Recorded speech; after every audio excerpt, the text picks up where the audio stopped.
అధికారంలోకి వచ్చి మన రాష్ట్రాన్ని సర్వనాశనం చేశాడు. మన రాష్ట్రం యొక్క పేరు ప్రతిష్టలన్నీ కూడా దేశ స్థాయిలో పూర్తిగా దిగజారిపోయినటువంటి విషయాన్ని మీ అందరికీ తెలియజేస్తున్నాను. 5 సంవత్సరాలు అవుతుంది. మనకి మన పార్టీకి ఎన్ని ఇబ్బందులు పెట్టారో మనందరం కూడా చూశాం. ఇబ్బందులన్నీ కూడా ఎదుర్కొన్నాం. అందరం కూడా పోరాటం చేసి మన పార్టీని ఈ స్థాయిలోకి తీసుకొచ్చామని చెప్పి మీ అందరికి కూడా తెలియజేస్తున్నాను.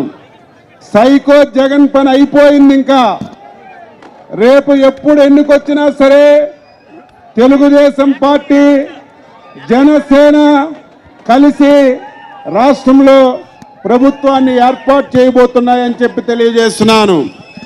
మీ అందరికీ తెలుసు, మన యువ నాయకుడు శ్రీ నారా లోకేష్ బాబు గారు 3200 కిలోమీటర్లు పాదయాత్ర చేశారు.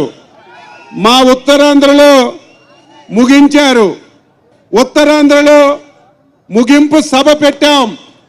ఆ సభ జరగకుండా చేయాలని జగన్మోహన్ రెడ్డి ప్రభుత్వం ఎన్ని ఇబ్బందులు పెట్టారో మీకు తెలుసు. ఎన్ని ఇబ్బందులు పెట్టినా సరే ప్రజల్లో చైతన్యం వచ్చింది, ప్రజల్లో తిరుగుబాటు వచ్చింది. ఈ ప్రభుత్వం ఎన్ని ఇబ్బందులు పెట్టినా సరే ఉత్తరాంధ్ర చరిత్రలో, ఆంధ్రప్రదేశ్ చరిత్రలో కన్ని విని ఎరుగుని విధంగా లక్షలాదిగా జనాలు వచ్చి సభని విజయవంతం చేసిన విషయాన్ని కూడా మీ అందరికీ సందర్భంగా గుర్తు చేస్తున్నాను. మనకింకా 100 రోజులు సమయం ఉంది. చాలా తక్కువ సమయం ఉంది. ఈ సమయంలో ప్రతి నిమిషాన్ని మనం ఉపయోగించుకోవాలి. ప్రతి నిమిషం కూడా కష్టపడి పనిచేయాలి. పనిచేసి ఈ రాష్ట్రంలో తెలుగుదేశం జనసేన పార్టీని అధికారంలోకి తీసుకురావాలి. ఈరోజు రేపు జరుగుతున్నటువంటి ఎన్నిక వైసీపీ పార్టీకి, తెలుగుదేశం పార్టీ కాదు.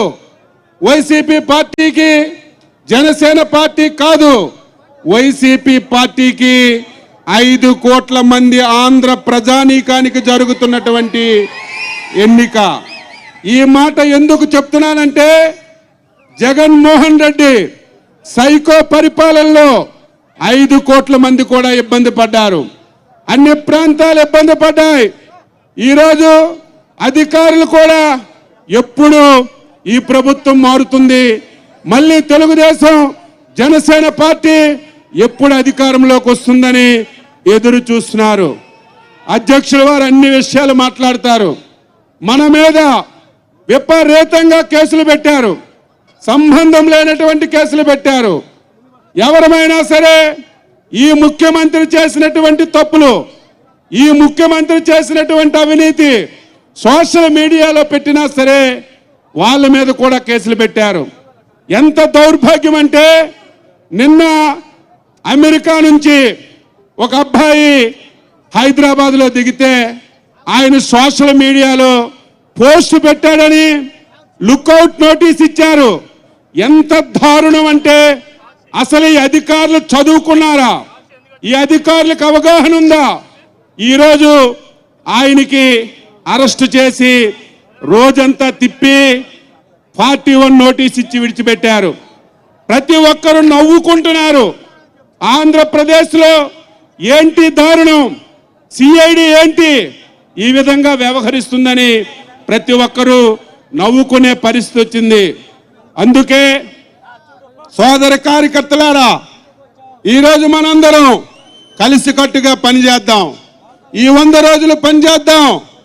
ఆంధ్రప్రదేశ్ చరిత్రలో ఎప్పుడూ లేనంత మెజారిటీతో రేపు తెలుగుదేశం పార్టీ, జనసేన పార్టీ ప్రభుత్వాన్ని ఏర్పాటు చేసుకొని రాష్ట్ర భవిష్యత్తుని, మన పిల్లల భవిష్యత్తుని నిలబెట్టుకుందామని చెప్పి మీ అందరికీ తెలియజేస్తూ, ఈరోజు పార్టీలోకి వచ్చినటువంటి ప్రతి ఒక్కరికి పేరు పేరున తెలుగుదేశం పార్టీ తరఫున సాదరంగా స్వాగతం పలుకుతూ అందరికీ నమస్కరిస్తూ సెలవు తీసుకుంటున్నాం.